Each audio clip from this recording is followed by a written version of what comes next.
Had to get some other stuff done this morning first thing, but fear not. It is time now for Old Man Squad Fantasy Basketball Full Season Edition. I am Dan Bespris, and we have a 5-game Christmas slate to recap, which, of course, was highlighted by one key injury. There were a couple of injuries, but the big one was, of course, Luka Doncic, who blew out a calf, blew a tire in yesterday's ball game.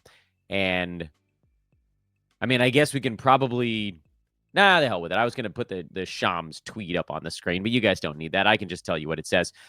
They're just basically preparing. The Mavericks are preparing for Luka to miss extended time. What does extended time mean? You throw your arms up in the air. It can mean something different for pretty much any way of phrasing it. We've seen Shams use the term extended time and then have the guy come back in 3 weeks. I don't think it's going to be 3 weeks for Luka. I think you're probably looking at a month, which sucks because he's already missed a bunch of ball games. There is always that fear of the championship hangover type stuff. I think he's already missed like 6 games this year, and this is probably going to cost him at least a dozen, maybe 15, 16, something like that. So this is a blow. If you've got Luka, you're just going to hang on for dear life. I am seeing people trying to abandon ship on him. I get it. They don't have a good playoff schedule either. So if you can get a pretty good haul, you see if anybody's willing to sort of deal with the stash part of this, which is not going to be brief, but someone out there will probably be willing to make that play and, see if you can get back like a third and a fourth rounder or something like that. There's something to keep your team afloat if you think this is going to knock you out of playoff contention or whatever it might be. My personal recommendation, all things aside, sort of in a vacuum kind of thing, and I don't know your team, you know it better than I do, is try to ride it out. If you can, try to ride it out. It's going to suck, but so be it. I mean, like I got a team with Luka and Damian Lillard on it, so I'm just blown calves everywhere I look, which is a really gross thing that happens on, I think, meat ranches. So the flip side of that now becomes, what do you do? Because if Luka's out, then presumably someone's going to get to do something new and fun. There are a couple of different ways to look at this one. I think the angle that I like the most, and I will actually, for this purpose, we'll put the NBA on TNT tweet up there just so that there's something up on the screen. The last time that Luka was out, you got more production from Najee Marshall, you got more production from Quentin Grimes, and you got more production from Spencer Dinwiddie. And so you're kind of doing, I don't want to say mental gymnastics on these guys, but a little bit of gymnastics to say, all right, what's the pathway? How do we get to value? For Najee Marshall, there's really almost no way to get to value. We've seen enough of his fantasy game to know that at this point, at least, and I don't know how things might change over the next couple of years, but we're only worried about right now. Marshall's value comes almost exclusively in scoring. It's kind of a one-trick pony. If you look at his good games this year, you can just pull up his game log and look at them. The big ones are points. That's it. He doesn't hit that many threes. He doesn't take that many free throws. I mean, he's had a few decent foul shooting games mixed in there, but it's scoring. That's it. 26 points, 1 rebound, 1 assist kind of game. So almost no pathway for Najee Marshall to get to fantasy value in this absence. Quentin Grimes, in my mind, would be kind of like the second most likely, but he also has issues with his fantasy game. And I mean, looking at the sort of season numbers, it's not a perfect extrapolation you can do because he'll do more per minute. But in 21 minutes a game, Grimes is at 9 points, 4 rebounds, and 1.5 threes. So at least if you bump that up to 30, you get let's say that the production arc stays somewhat linear just for this discussion, you'd get over 2 3-pointers a game. You'd get, something like 5.5 rebounds and 2 assists and probably 1 steal, 13 points, something like that. So it's not a disaster, but it's also not what you'd exactly call a big upside play. And the big upside games for Quentin Grimes this year were games where he got crazy hot from the field. Like he had a game on December the 1st in Portland. He shot 9 out of 13. That's 70%, basically. 5 threes, 5 steals in that game. That's obviously the outlier. You can look at the rest of the games all season long. The highest number of steals he had in any game other than that one was 2. And there were plenty of times he played 29, 30, 32, 36 minutes, that kind of thing, in games where Kyrie was out or Luka was out or both of them were out. He does hit 3-pointers. That's a positive. We're not going to take that away from him. But again, that 5 3-pointer game, he did that twice, 2 days in a row. He got lava hot. And then otherwise, it's mostly been 2s. There's a 3, there's a 4, some 1s, some 0s mixed in there as well. So yeah, Grimes has a little bit of a better path because he rebounds better than Najee Marshall. He hits 3-pointers better than Najee Marshall. He steals better than Najee. But there isn't, again, much in the way of statistical upside here. So that lands us on the guy that I think is probably worth a spot on your roster, and that's Spencer Dinwiddie, who's also, by the way, by rank alone, ranked pretty damn close to Quentin Grimes in about 20 minutes a game so far this year. They're both sitting right near the edge of the top 200. But with Dinwiddie, you can look at the game log, and you can very easily point to the ones where a superstar or multiple superstars were out and how his numbers jump. It's just a little bit different because he doesn't have to shoot the ball all that well, and he probably won't. He's a low field goal percent guy who's shooting the 3-pointer better with the Mavericks than he has for anybody else. So what do we think? 1.5 threes, something like that. But the big thing with Dinwiddie is when he's out there, he's going to be playing a lot of point guard. Kyrie's going to be doing it a lot, and Spencer's going to be doing it the rest of the time. His steals fall somewhere in between Marshall and Grimes. He's not going to be as good at steals as Quentin Grimes. He's probably going to be as good or a little bit better than Najee Marshall. But the assists are going to be way higher. Obviously, it's better for Dinwiddie when both superstars are out, but he's been able to put up okay numbers when just one superstar is out. And you can look at, let's see, I think the 21st against the Clippers, right? Wasn't that a game where Luka was back, but Kyrie was still out? Nope, flip it. Luka was out, Kyrie was back. Dinwiddie started, played 29 minutes. He had 15 points, 6 assists in that game. The previous game was one where they were both out. And by the way, that's probably going to happen. At some point over the next month, while Luka's on the shelf, Kyrie's going to miss a game or 2 or 3 or 4. Kyrie's not a pillar of health.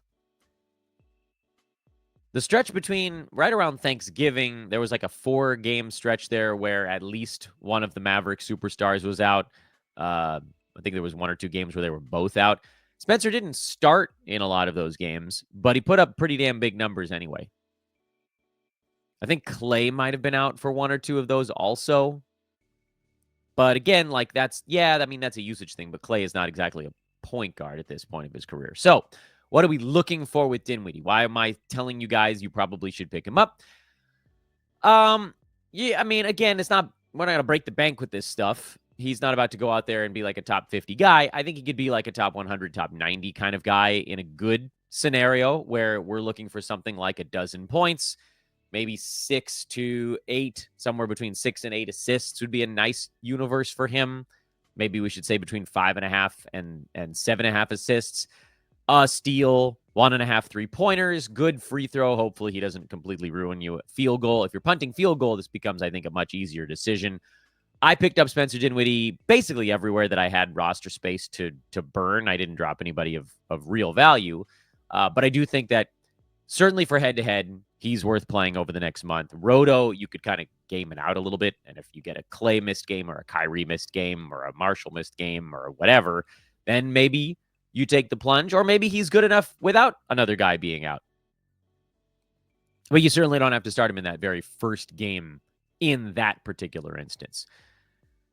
So that was the big news from Christmas Day. We're going to blitz through the rest of the card after I remind you the Bet Online continues to be the world's most trusted betting platform and your number one source for online betting. They've got the earliest odds, in-game live betting, and the ability to watch the games as they happen with everything. Football, playoffs are upcoming here, NBA, college hoops, NHL, UFC, and make sure to use promo code BELIEVE, BLEAV, Victor, for your welcome bonus on your first deposit.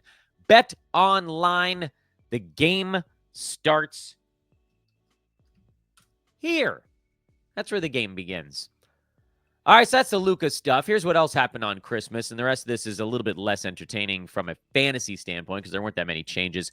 Spurs, huge game out of Victor Wembanyama. He has been cruising number one guy in fantasy over the last 3 weeks. He has almost caught Nikola Jokic. They're basically in a statistical heat now for that number one spot. Obviously, there's different ways to get there. Wemby with the 4 blocks a game is, I mean, everything is playing out exactly as we expected, which is both guys are insane. Both guys are running away with it. But to me, I still think Jokic is the easier player to build around. Mostly because of the assists, the steals, and if you wanted to punt blocks, you could. Wemby's done a really nice job. Free throws are at 88%. What's it like, I wonder, when you're that tall? He's like looking straight at the rim. Free throws are just different. Anyway, he's having a good season. Jeremy Sohan is rolling right now. Devin Vassell, 36 minutes. I know the production wasn't that great for this ball game, so if you have a tiny little buy low opportunity, you definitely do it because the minutes are there, and that was really the only thing earlier this season. So go get yourself some Devin Vassell. Knicks, nothing. There's nothing for New York. Cat was in some foul trouble. Who cares? Miles McBride played a few extra minutes.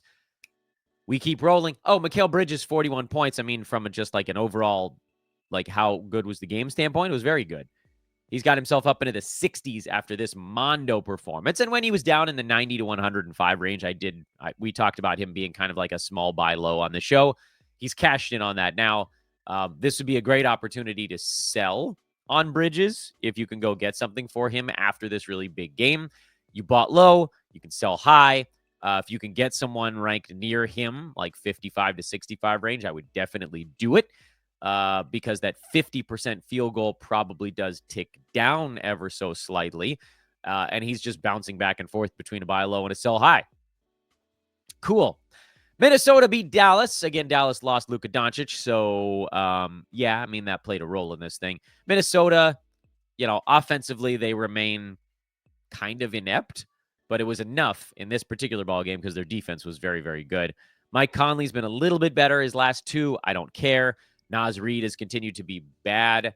I'm attempting to hold on to Nas where I can because he's sitting right around 10th, 11th round value, which is just barely startable in most formats. Roto, I'm putting him on my bench against basically any league where I'm not falling behind the games capometer, the game tracker. He's a Roto bench guy for me. Head to head, you hang on. He's not being that terrible weekly that you can like go find a rest of season guy. And then again, we've talked about this before. As soon as anyone in that Minnesota front court misses even one ball game, Nas Reed gets totally unlocked.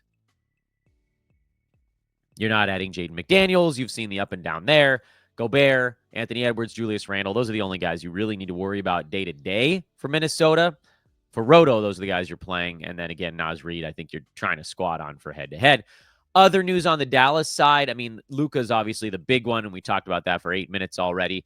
Daniel Gafford, horrible game. I'll reiterate what we've been talking about for 2 weeks on the show, which is anytime he posts a big one, sell. Because Derek Lively has full-on taken that job. It's happened now. And hopefully whoever has Gafford in your league, wrong way of saying it. Hopefully there's someone in your league that's like, there was a Gafford 20-point game a couple days ago, I think, and maybe Lively will miss a game at some point. There will be a window, and you're going to want to try to exploit it as best you can. And don't aim too high because it'll be a narrow, day and a half that you can try to pull off the trade.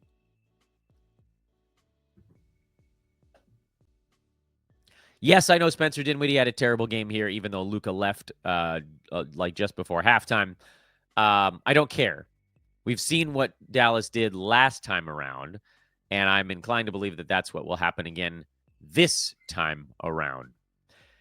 Philly beat Boston. Caleb Martin was really the big factor in this one because you knew Tyrese Maxey, he's good. Joel Embiid is good. Paul George is going to be better than this.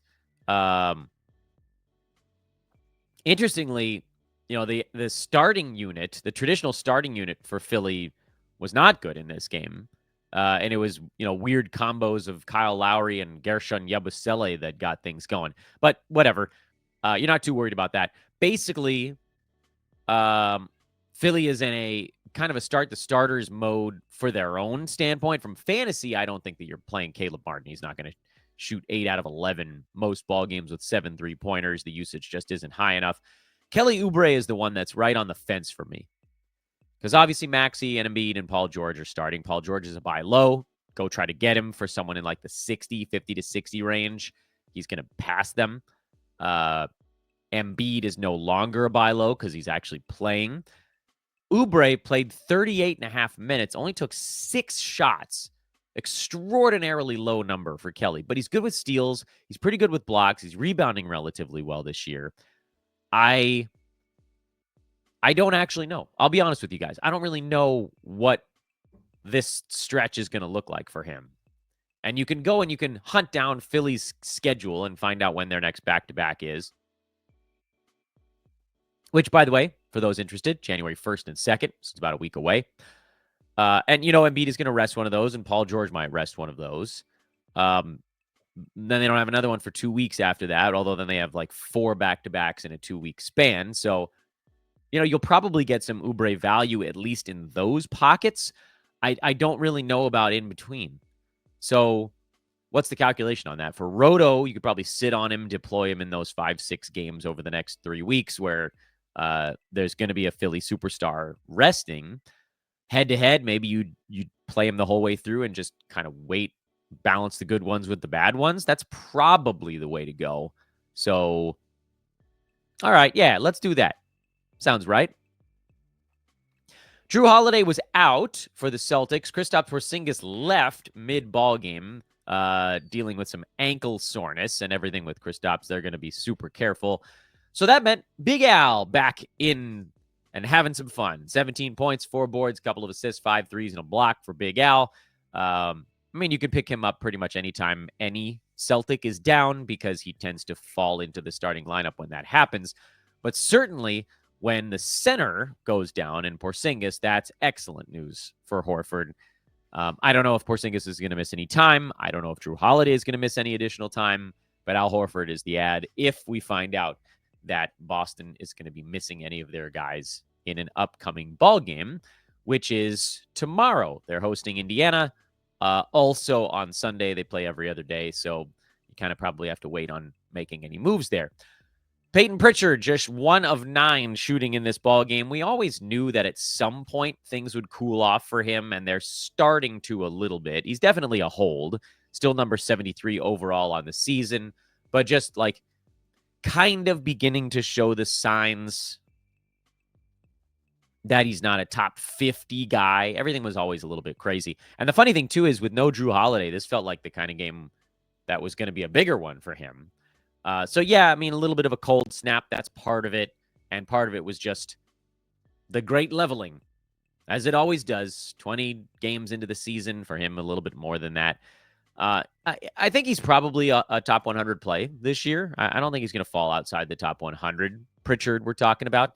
But he was never going to be a top 50 guy all season. It's just that's asking too much of a bench gunner. So hold on. I don't think you're really in a buy low or a sell high with him right now.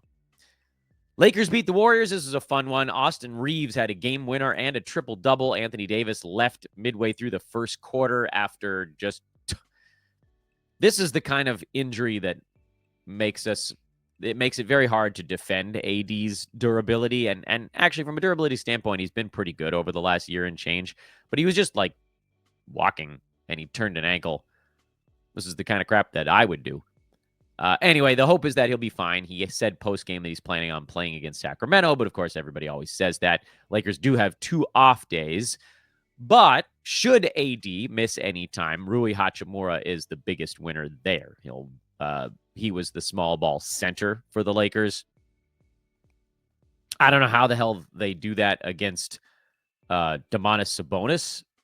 I mean, if the Lakers don't have AD in this next ballgame, they're full-on cooked. There's no one that's remotely close to strong enough to keeping Sabonis off the glass. It's going to have to be like all 5 guys trying to tap it away from him. But again, you kind of have to wait and see because Lakers don't play for a couple of days. Dalton Knecht had a better ball game. First one for him in a while. You're not doing anything there. Max Christie has really solidified that starting shooting guard spot. There was no D'Angelo Russell in this game either, so that helped get Austin Reeves more usage. And I think we'll probably be down D'Lo for another game or two. He's dealing with a sprained thumb on his shooting hand. That's can't possibly be a good thing. What the hell do you do with D'Lo, I guess, is the other question there. Roto, you bench him, and if he misses another couple of ball games, then you can put him on an IL slot. For head-to-head, the hope was that we could just sort of sit on him and see what the Lakers are going to do, because we're only like a month and a half away from the trade deadline now, and I don't know that they really want to wait up until the very last minute, but if he's taking zeros, you might be stuck dropping. Warriors were still kind of feeling things out a little bit. Obviously, Steph had a huge game because Steph is Steph, and Wiggins has been good basically all season long. Draymond Green, Dennis Schroeder, Trace Jackson Davis, Jonathan Kuminga, these guys are all kind of hanging in the balance right now. And I'll just go through them one by one. Draymond had 4 blocks, 10 rebounds, 6 assists. For him, this was a much better ball game. Yeah, he only scored 3 points, but that isn't why you drafted him anyway. He's just been really bad this year. And it was nice that he finally had a better ball game here, but overall, he's sitting at number 149. Can't shoot, can't make free throws, can't stop himself from turning it over, under 6 assists per game. I don't know if Draymond needs to be rostered this year. It's a weird argument to make after a slightly better ball game for him, but we can't be too caught up in the what did he do this day? What did he do this day? It's got to be the aggregate. Overall, he's been bad. If you are not punting points, I don't think you need to roster Draymond Green. If you are punting points, you probably give him a much longer leash. And 2 or 3 games like this in a punt points team, and he's obviously very much back in your good graces. But, and frankly, even if you're not punting points, this line is still pretty solid because of the 4 blocks, the 10 boards, and the 6 assists. But man, it's been tough sledding in between. Dennis Schroeder, a little bit better in this ball game, still shooting very poorly with his new team. 11 points, 5 assists, a steal, 3 3-pointers. That's enough for me to buy a few more games of kind of checking him out. And then Trace Jackson Davis is the interesting one because Kuminga to me is his fantasy game just doesn't translate. He doesn't need to be rostered in 9-cat. Trace Jackson Davis, if he really starts to pick up heavy center minutes like he did in this ball game, he would be a play because 26 minutes is enough for him. What it's been so far this year definitely has not been enough for him. He's sitting outside the top 200 overall on the year. And we're finally just seeing like a few signs of life for him. Although it felt like that was largely because Draymond missed a few games. Kind of woke him up, and then he went back to sleep. And now he's waking back up again. Last 2 or 3 in a row have been pretty good for Jackson Davis. And I don't know, maybe the Warriors are just going to sort of try some different combinations. I have no problem if you want to pick up Jackson Davis just to kind of see where this goes. Worst case scenario for him is he's probably going to play about 14 minutes and get you like 6 points and 6 rebounds with a steal or a block, which is bad, mind you. But again, it's not backbreakingly bad. He is way over rostered in fantasy leagues. He's 58% rostered after like 2 serviceable ball games. And like by and large, you can probably do better, but he is right at the tippy top of the watch list or right at the very, very bottom of the speculative ad list. Again, I don't know what the hell kind of roster space you have on your fantasy team, but if you have room for him, take a shot.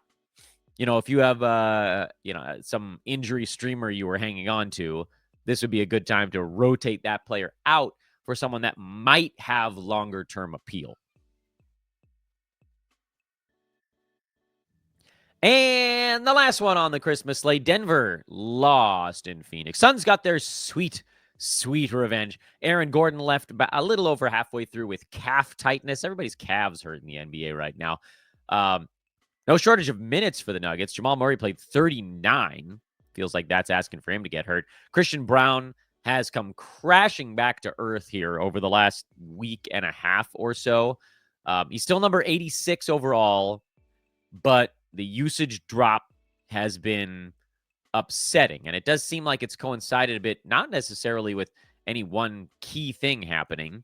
Obviously, the sort of the up-and-coming Russell Westbrook here has been a part of it, but also Jamal Murray doing more. Early this year, Jamal Murray was sort of not Jamal Murray, and so other guys had to do more. Christian Braun did more. Michael Porter Jr. did more. Nikola Jokic did more. Jamal didn't do a ton in this ballgame in particular, but overall, his usage going up has coincided with Braun doing less. I'm going to give Christian a little more time. Guys go through slumps, especially guys that are not proven NBA guys. So try to buy him a little bit of time. I know this is a bad ball game. There's no sugarcoating that, and he's been bad lately. There's no sugarcoating that either. But just try to buy him a little longer, especially now if Aaron Gordon has to miss a game or two. Russ, this is why you fear Russ. Missed free throws, high turnovers, and then if you don't get a big assist game out of him, then the juice is not worth the squeeze. But overall, this is a game where Denver just, like, their passing wasn't very good. Their shooting wasn't very good. So I'm going to hang on to Russ a little bit longer, and I'm going to hang on to Brown a little bit longer. I am not making any ads on the Aaron Gordon injury, but I am pointing it out to all of you guys. Phoenix, this is a rare win without either of Kevin Durant or Devin Booker. KD was in, Booker was out. Suns improved to 15-14 in the very, very hotly contested Western Conference. It's absolutely insane that there's a 500 team that's not even in the play-in tournament right now, and that's the San Antonio Spurs. The Nuggets are 16-12 in their own right, also not really having that great of a season to this point. In any event, for the Suns, KD and Beal both had good ball games. KD didn't shoot all that well, but he did his other stuff. Beal did shoot well, and they're going to need this out of Brad if they're going to win any games without Devin Booker. Tyus Jones is obviously a start. Yusuf Nurkic is startable these days when he's up around 30 minutes. I know this wasn't a great game for him, but the 13 rebounds, the 6 assists, you can sort of like take a gulp and move past it. And then Royce O'Neal. I don't know why the hell he's coming off the bench, but he was.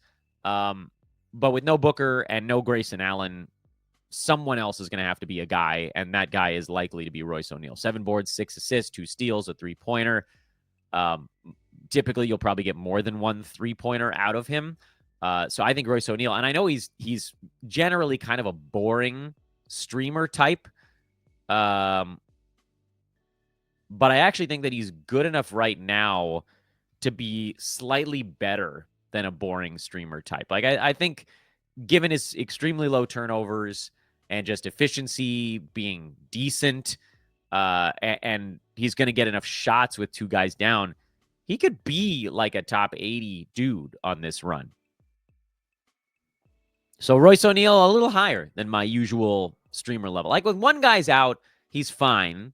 Kevin Durant went out. Royce was pretty good. He was hot for part of that stretch, but it was, again, more of an unsustainable type of deal. With no Grayson Allen also, there just really isn't another place Phoenix can go. He's going to get 30 minutes. He got 30 minutes here, and he didn't even start. That's it.